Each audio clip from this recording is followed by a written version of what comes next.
Hello my friends and welcome back to another Baldur's Gate 3 build guide. Hope you're all doing well. So a bunch of people have asked as I've been doing these build guides, hey, who's the avatar character that is in the save that you've been doing all these guides in? And so I wanted to walk you through this build because I think it's actually a really fun one and is in fact my pick for the best main character to play through Baldur's Gate with. By best, I don't necessarily mean the most powerful, but what I do mean is that this is the most versatile character that will get to experience the most of the game. It was important to me when building this character that I be able to just sort of do a little bit of everything so that I could, without knowing exactly which companions were going to show up in the game, slot in whoever I liked the most in my party and have my character fill the role of the fourth party member with no problem, as well as get to do any unique dialogue and unique situations that you might encounter during the game. For this reason, this character gets skill proficiency or expertise in almost every single skill in the game.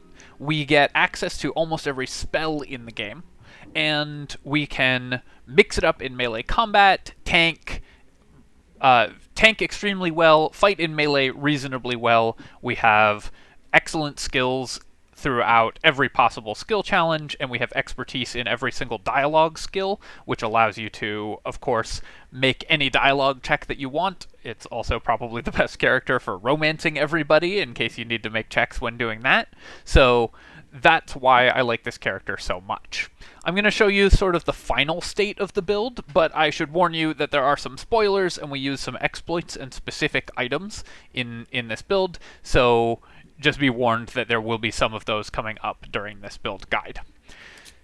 In the end state of the build, we have great stats across the board, spellcasting availability for every spell. We get full wizard spellcasting, we get 5th level bard spellcasting at full DC, we get skills that are plus 11 in all of our dialogue skills, plus 8 in all of our intelligence and dexterity skills, as well as athletics, and decent skill checks across the wisdom skills. I have left these 3 as the lowest skills because they come up the least often. Survival just lets you locate the treasure boxes, which contain random loot, so you're not missing anything in particular by not having survival. And animal handling, you can almost every animal handling check that you can make in the game, we can just skip by having access to speak with animals. Finally, medicine does come up sometimes, and so it would be nice to have access to this, but I don't think it's as important as having access to all of the other skills, so that's why I've gone with these. You could also, of course, rotate your Githyanki skill proficiency to have wisdom instead of intelligence if you feel like you need to make wisdom skill checks. Alright, let's get into the build. So, we'll talk to Withers here and start right at the beginning. I will say also that this build has developed somewhat organically, so there's probably some different items that we could use in certain ways, and some other choices that we could make in order to optimize the build order a little bit than the ones that I actually made in the game. I'll try to call those out as we go through, but of course if you have ideas for improving the build and making it more versatile, more able to experience more of the game, by all means, let me know. Alright, so we start level 1 with Bard to get a decent number of spells, and our stat spread is very interesting. We want to hit as high intelligence and charisma as possible. The reason I've gone with this stat spread, while also, of course, getting 16 Constitution, because that's really important. The reason I've gone with this stat spread in particular is that on this character, I took Auntie Ethel's deal for Charisma, and ended up, because I had been playing most of the game just as a bard, but for an initial stat spread, you are probably better off taking Auntie Ethel's deal on Intelligence, and going with a 17 intelligence start, or with an odd number in charisma, you could get 13 and 17, take Ethel's deal on intelligence, because we will be gaining a single point of charisma later in the build. But this is the current split. You'll also want, if you're starting this build from level 1, to leave intelligence at 8 and dexterity at 16 at the start, and then you respec to this setup once you have the gloves of dexterity, which allow you to ignore having 8 dexterity. For the early game, we won't need intelligence, and then once we do actually put a point into wizard and need intelligence, we'll be able to use the circlet of intellect to have 17 intelligence for most of the early game, and then won't need to actually put points into intelligence until the later game. For your cantrip selection, I recommend just taking the normal good ones. Minor Illusion and Friends are great. Mage Hand is great. You could also, of course, take Vicious Mockery. It's just nice to have, especially in the early game.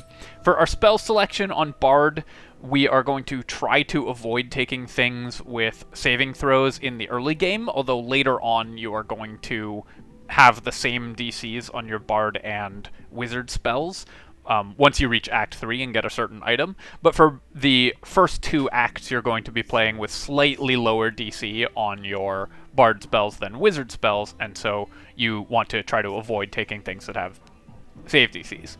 We need Speak with Animals, because that allows us to access a whole bunch of content that you don't get otherwise, and I really like Healing Word. Disguise Self also is very important to have access to on a character that wants to experience the most of the game possible, because you are going to need to be able to use this if you want to speak with dead with someone you killed, which is going to give you a lot of extra information you wouldn't get otherwise.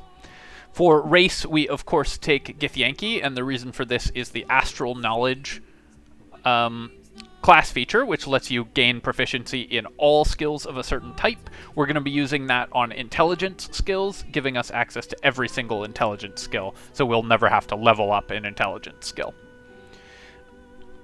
For our skill selection at level 1, you are going to want to take Intimidation and Persuasion. Oh, I also took a Guild Artisan as my background. You could also probably gain a skill point by taking Urchin as your background here. Or it comes out the same if you take Urchin as your background, because you'll want Sleight of Hand and Stealth eventually. But Guild Artisan is what we took here, which gets us Insight and Persuasion, and we need Persuasion proficiency as well. We get Intimidation proficiency. You can also, and you'll recognize this setup if you watched my build for my Bard build, you could take all of the conversation skills at level 1 and then respec to get them all later once we get access to the Actor feat, which we'll be taking at level 4. But this is the best setup for now, or at 4th level Bard. But this will be our final setup in terms of skill selection. Leaving these stats the same, because this will be our endgame stat, let's keep going.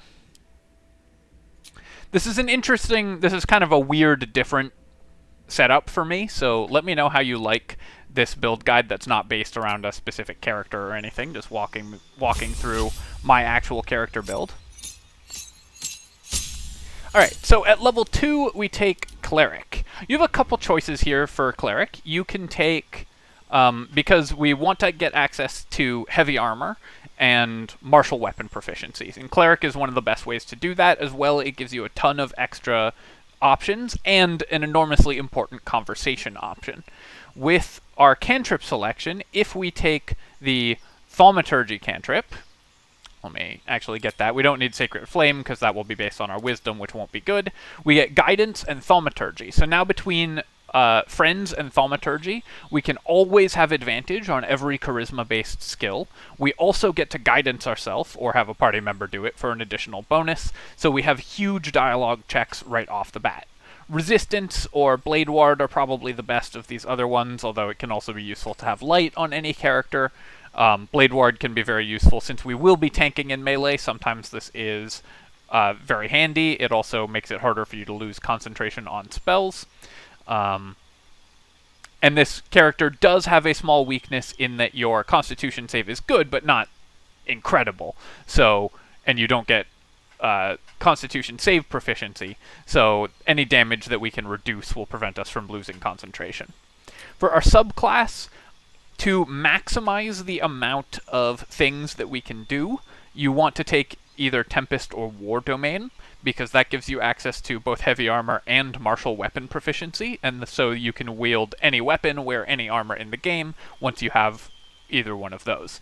You could also go with Knowledge Domain, which gets you expertise in a couple other abilities. So this way we could gain expertise in some of the intelligence abilities, which we don't need to have learned in order to gain expertise in them. So we can gain some extra skill checks. This does make it a little harder because there are 5 intelligence skills, so you gain proficiency in 5 skills if you astral knowledge intelligence. And you don't want to astral knowledge wisdom because we already have insight, but you could move your background around to allow you to do that. I also recommend taking Selûne as your deity if you're doing this, because there's a lot of unique dialogue for Selûne worshippers in this game. But for our subclass, we're probably going to take Tempest, because it gives you access to Fog Cloud, which is always useful, or War, because the extra attack that you can do 3 times a day will make you better in melee.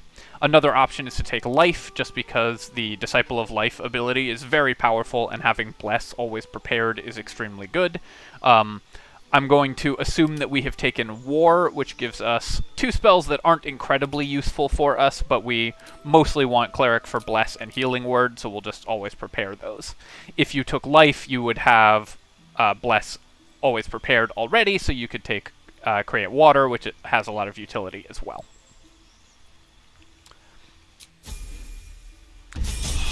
Starting at level 3, remember that at this point we have these points in Dexterity, not in Intelligence. We can take a level of Wizard and gain access to 2nd level Wizard spells, because how Wizard works is, even though you don't learn the spells as you level up, learning spells from scrolls is based on your total caster level, not your wizard level. And that's true even after the most recent patch. So you can learn as a Bard 1, Cleric 1, Wizard 1, we could learn 2nd level wizard spells from scrolls. At this point we won't have the intelligence to make use of this, so my advice is to save your wizard level until you find the Circlet of Intelligence. And then you can put your point into Wizard and start gaining Wizard spells from scrolls. But you could certainly take this at level 3, and just for ease of functioning, I'm just going to take the Wizard spell at level. Take the Wizard level now. What order you take this in is going to depend a little on how your playthrough is going. For your cantrips, we want to have at least 1 damaging cantrip. We will have good intelligence throughout the game, so starting soon, so we will benefit from having a good damaging cantrip. We'll take whichever of Mage Hand and Minor Illusion we didn't take before. And Firebolt is the best damaging cantrip, so that's the one that we're going to take. And we could take Blade Ward if we didn't have access to it. We could take, as I always like to do, True Strike, just to annoy YouTube commenters, so let's do that.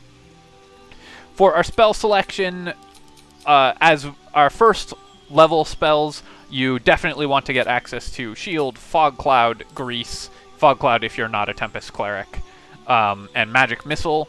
Past that, you probably want Find Familiar, since the goal is to maximize our ability to interact with the world, although we will also pretty shortly get a unique familiar during the course of the game. And because we're a wizard, we can learn the scroll to get the unique Quasit Familiar and have access to the best familiar in the game as well. But you can definitely take Find Familiar. Of course, you'll learn all of these spells because you'll just learn every scroll that you come across as soon as you come across it. So what we select here doesn't matter that much. Oh, it's showing all the spells that I know, actually, because on this character I've already learned a ton of wizard spells. So our prepared spell list isn't very useful in this section because it's currently showing every single spell that I have learned from a scroll, which, as you can see, is a lot of them.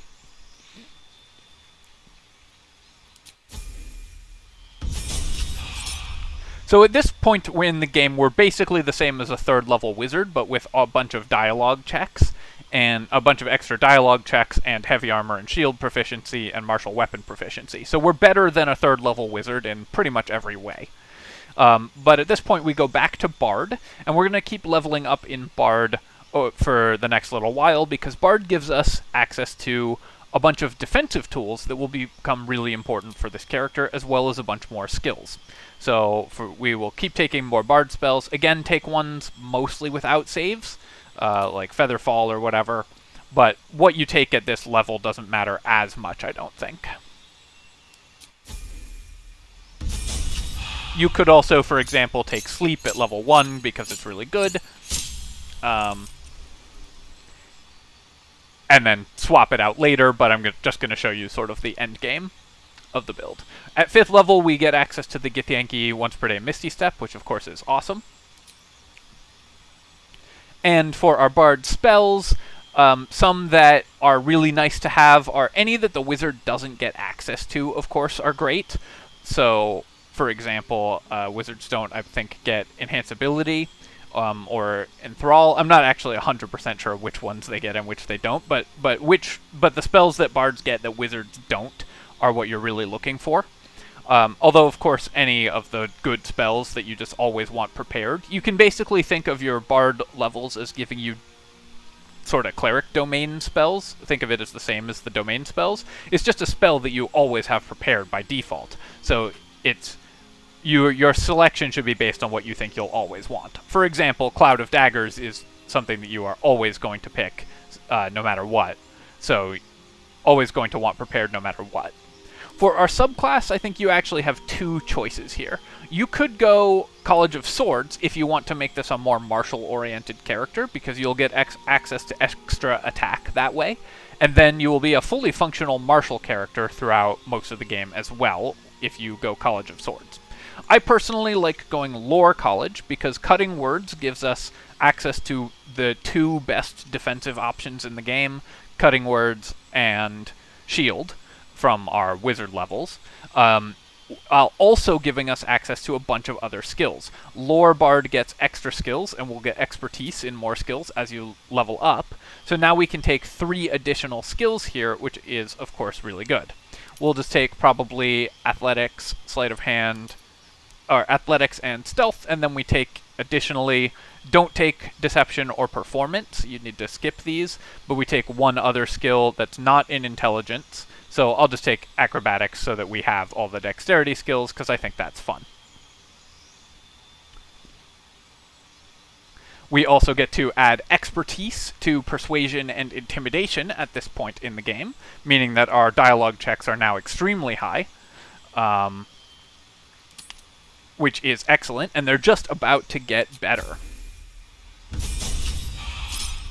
At Bard level 4, we get to take the Actor feat. So remember that I suggested that you put, or said that how I did this is I grabbed the 1 point in Charisma from Auntie Ethel, boosting my Charisma by 1, so that Actor feat puts our Charisma to 16 here, which is great.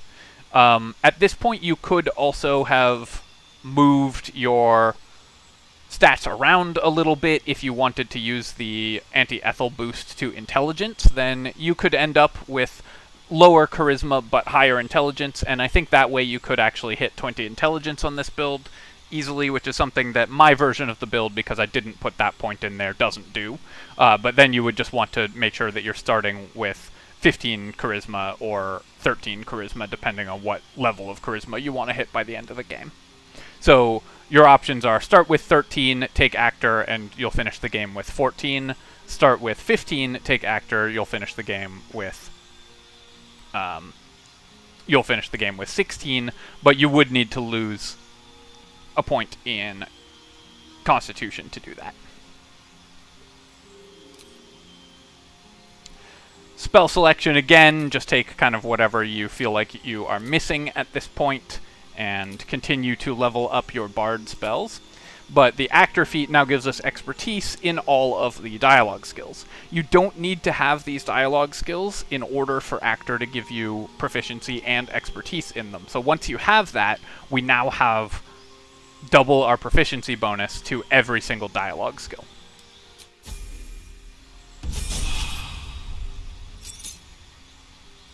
As we continue to level Bard, we gain bonus Bardic Inspiration, which is really good for cutting words, of course, and higher level spells. This gives you access to some spells that wizards don't get that also don't require saves, like Plant Growth is an incredible spell. Quartering enemy movement is incredibly powerful. Of course, Hypnotic Pattern is always very good, and you can just pick that one up because it's one of the best options available. If you don't have Speak with Dead from another source, you may want to pick up Speak with Dead, although there's a lot of ways to get that. There's amulets as well as the Book of Thay that lets you get the Speak with Dead ability for free, so I wouldn't usually spend a build resource on Speak with Dead.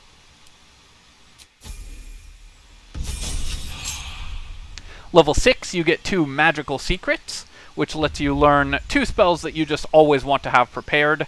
These are mostly all wizard spells. But there's a couple that are unique for you to be able to get. You can pick up Spirit Guardians as a magical secret, which wizards don't get access to. You can pick up Hunger of Hadar, one of the best spells in the entire game that normally only warlocks get access to. You can pick up the Paladin spell, Warden of Vitality. So consider these spells as ones that wizards can't get, that bards can't normally get, that are incredibly powerful. Hunger of Hadar is one of the best reasons to be a warlock in the first place, and so getting access to this from a magical secret is incredible. Similarly, you get Crusader's Mantle as an option, normally Paladin exclusive. So look at those spells that are exclusive.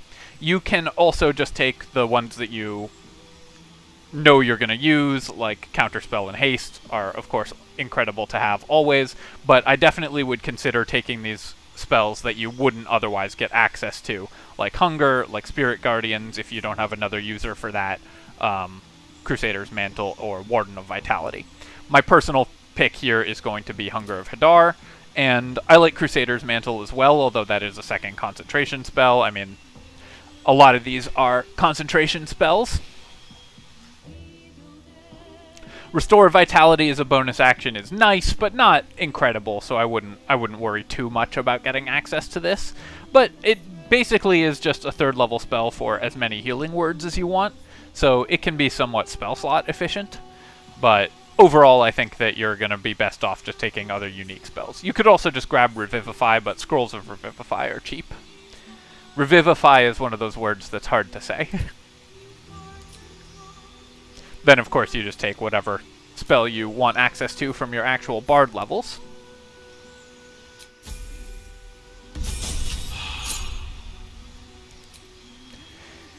Level 10, you get a bunch of spells that are really nice to have as well. Some of these are also not on the wizard spell list. You could just take Greater Invisibility or Freedom of Movement are really fun ones to have as well. I suggest kind of playing around with those spells, and also base it on what scrolls you have found, which bard spells you take. But mostly, again, you're going to want to avoid spells with DCs. I should also mention throughout, I didn't say this at the beginning, I forgot to mention this, but we take 8 strength and then just drink Elixirs of Hill Giant Strength every day. You can buy 3 of these per long rest from Anti-Ethel in Act 1, so just buy a ton of them at the beginning of the game. There's also if you don't like doing that, there's a weapon that you can find in the Underdark that increases your strength to 19, although it's a little hard to find, so a lot of people will miss it, but that is also an option. For our second feat here, we're just going to go with an intelligence increase.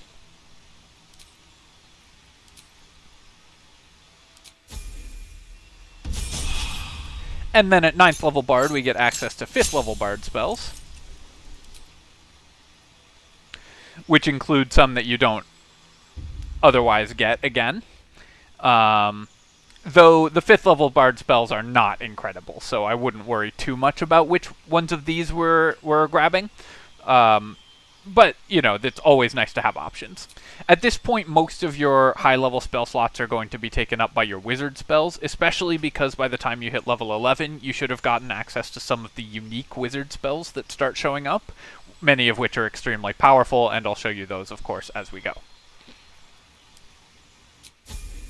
Finally, for our last level, I think there's a couple choices that you can go with here. You can go with Bard level 10 for 2 more magical secrets. This can get you some really fun ones. that again, bards and wizards don't normally get access to, like Guardian of Faith, like Banishing Smite, which is kind of fun.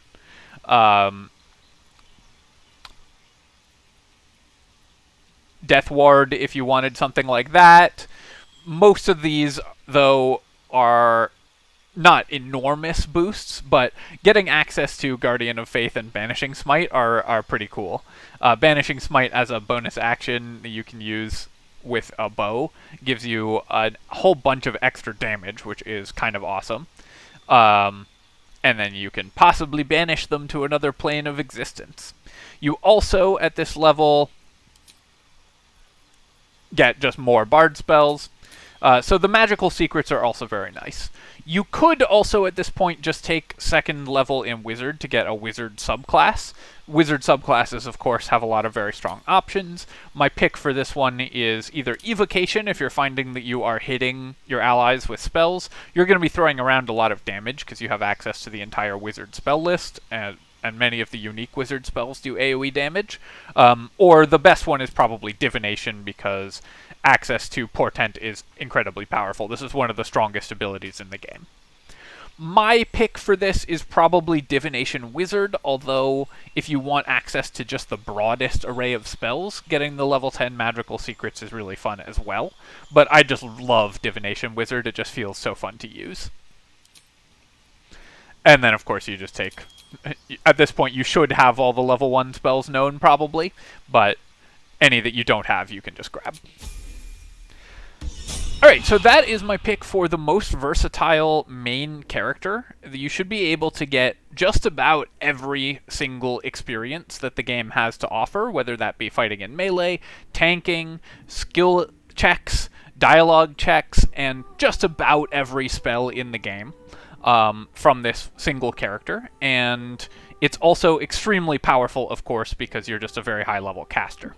You do want some certain specific items to really improve this build. So one item that is really important is just anything that increases your save DC, like here's Ketheric's Shield that increases your spell save DC.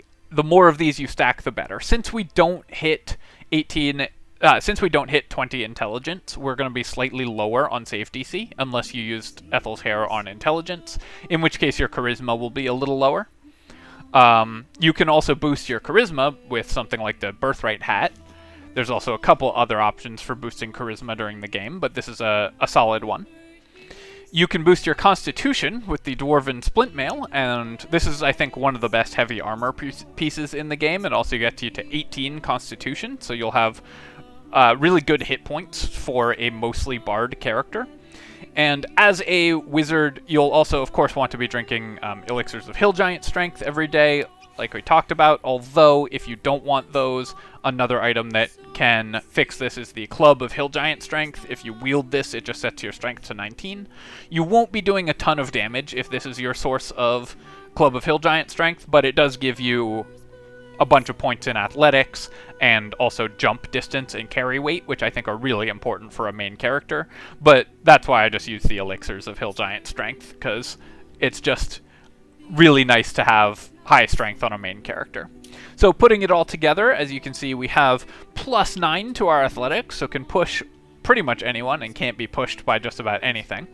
We get Sleight of Hand and Stealth. You actually don't need acrobatics, because we have athletics, so you could put this point into one of these other wisdom skills if you wanted. If we use our Githyanki proficiency, astral knowledge proficiency in intelligence, we have +8 to every intelligence skill. We have decent, although not incredible, wisdom skills, and of course we have +12s to all of our dialogue checks, which is excellent. I guess I should also mention that the single best weapon in the game for this character is going to be the Marka Heshkir, because it's the best wizard staff, and you are, in the endgame, a wizard. You also want the Gloves of Dexterity. This is mostly for initiative, honestly, but also, of course, for your skill checks. Sleight of Hand and Stealth rely on these, so it's really nice to be able to have these Gloves of Dexterity as well.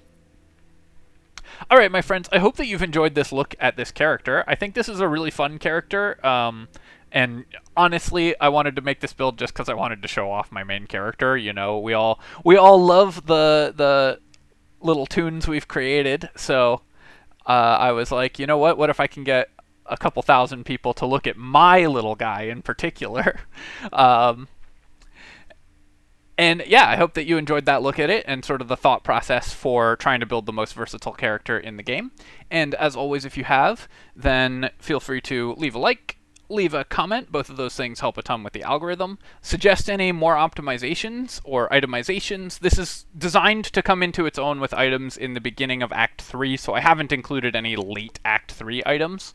But sort of the mid-game Act 2 and I guess the latest one shows up end of Act 2 from Ketheric's Shield that is sort of important to this build, but anything that increases spell DC can work the same, so just keep in mind that you're looking for items that do that.